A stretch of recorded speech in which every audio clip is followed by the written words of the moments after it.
Hello दोस्त। RRC group D और RRB LP technician दोनों से एक अपडेट कुछ लोगों का होगा। आरआरसी ग्रुप डी 2022 में 19 वाला वैकेंसी का अपडेट नहीं आ रहा है। तो एग्ज़ाम है दोस्त 17 का आपका, 17 अगस्त से। तो 17 अगस्त से एग्ज़ाम है, तो आपकी नोटिफिकेशन इससे पहले 10 दिन पहले आएगा। वो भी आपका ई कॉल लेटर के लिए। एग्ज़ाम 17 को है, यानी 7 तारीख से पहले 6 तारीख भी हो सकता है, लेकिन जनरली 7 तारीख या 6 तारीख में आपका डिटेल आ जाएगा। तो आज 3 अगस्त है, तो अभी वेट कीजिएगा थोड़ा। कुछ लोग कह रहे हैं आज ही नोटिस आ सकता है, कभी भी आ सकता है, लेकिन मिनिमम तो 10 दिन का टाइम से बाद में नहीं जाएगा। हालांकि आरआरबी एनटीपीसी में गुवाहाटी का अपडेट नहीं आया है, जहाँ पे लेवल 2, 3 और 5 का एग्ज़ाम होना था। यहाँ पे बात करें लेटेस्ट अपडेट जो आपका आया है 8 DB शेड्यूल आरआरसी प्रयागराज में।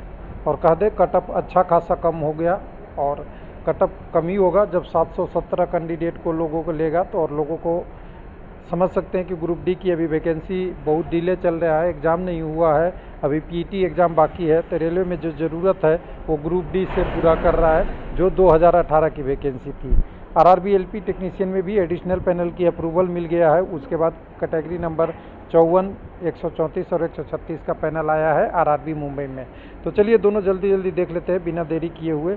इसके लिए तो हमें कहीं वेबसाइट का यूज करना पड़ेगा, तो चलिए अपना ही वेबसाइट यूज कर लेते हैं, जिसमें www.railwaylifelp.com हम यूज कर लेते हैं। यहाँ पे हमें नीचे, अगर नीचे की तरफ आएंगे, लेटेस्ट अपडेट हमने यहाँ पे रखते हैं, सारा अपडेट करते जाते हैं। तो यहाँ पे आपको PDF मिल जाएगा। प्रयागराज का डॉक्यूमेंट वेरिफिकेशन जो पीटी पास कैंडिडेट हैं उनके लिए है, 717 कैंडिडेट का है, और ये 2 तारीख के डेट में अपडेट हुआ है।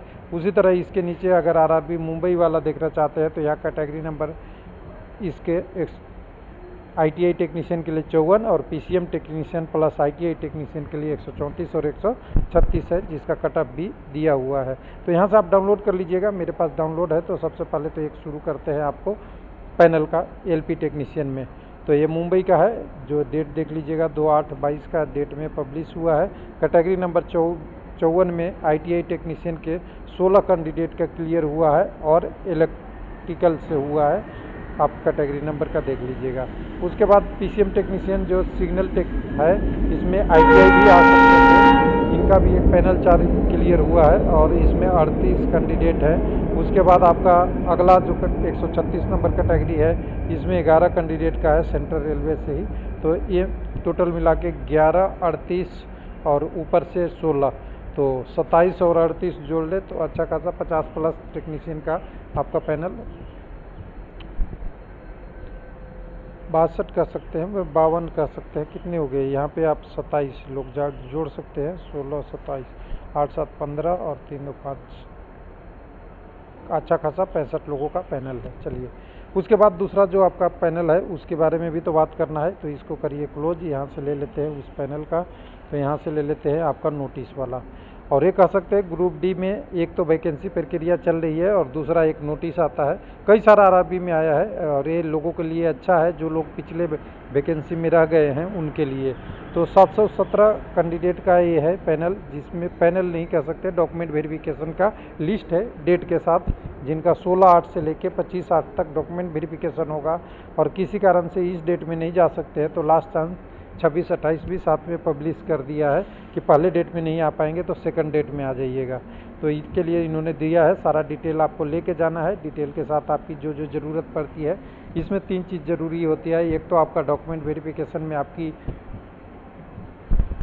कास्ट सर्टिफिकेट, या कह सकते हो OBC से रिलेटेड, या SC ST का परफॉर्मेंस जो सेंट्रल गवर्नमेंट का है वो, और साथ में बाकी और चीज़ें हैं जो आप एलिजिबिलिटी है जिसके हिसाब से। UR का है तो ये तो ज़रूरी नहीं पड़ेगा, बाकी आपके बुक्स अलग अलग लोगों के लिए अलग अलग ज़रूरत पड़ेगी। और आपके फ़ोटो और आपकी एजुकेशनल क्वालिफिकेशन के डिटेल ये कंप्लीट होने चाहिए, उसकी प्रतिलिपि भी होनी चाहिए। तो यहाँ पे अगर नीचे में आएंगे तो यहाँ पे देखिए क्या क्या दिया है। 1/8 के बाद में यहाँ नीचे में आगे देखेंगे लिस्ट है। तो पहले कैंडिडेट का रजिस्ट्रेशन नंबर, रोल नंबर और DB डेट दिया है। तो बधाई इन सारे कैंडिडेटों का, टोटल 717 कैंडिडेट हैं, और कह सकते हैं अच्छा खासा मौका है। पिछले वैकेंसी में बहुत लोगों तो उम्मीद ही छोड़ देते हैं कि मेरा अब नहीं होगा, और यहाँ पे देखिए काफ़ी लोगों को यहाँ पे अभी 2018 के बाद 22 में भी मौका मिल रहा है। तो एक उम्मीद है, अगर आपने कहीं जॉब नहीं ज्वाइन किया है, आपने अगर जॉब कर लिया है तब तो कोई दिक्कत नहीं है, लेकिन आपके पास जॉब नहीं है तो ये आपका केवल document verification, medical examination clear करना है, आपके पास जॉब है। और पहले क्या हुआ, डॉक्यूमेंट वेरिफिकेशन यहाँ नहीं हुआ था। ये कैंडिडेट में एलपी टेक्नीशियन में वेटिंग 1.05 ही लिया था, जिसके कारण से डॉक्यूमेंट वेरिफिकेशन 8 तक आ गया। और कुछ लोग कहेंगे कि 8 डॉक्यूमेंट वेरिफिकेशन तो दिखा ही नहीं, तो देखिए यहाँ लिखा होगा, यहाँ पे 8वें चरण का डॉक्यूमेंट वेरिफिकेशन है।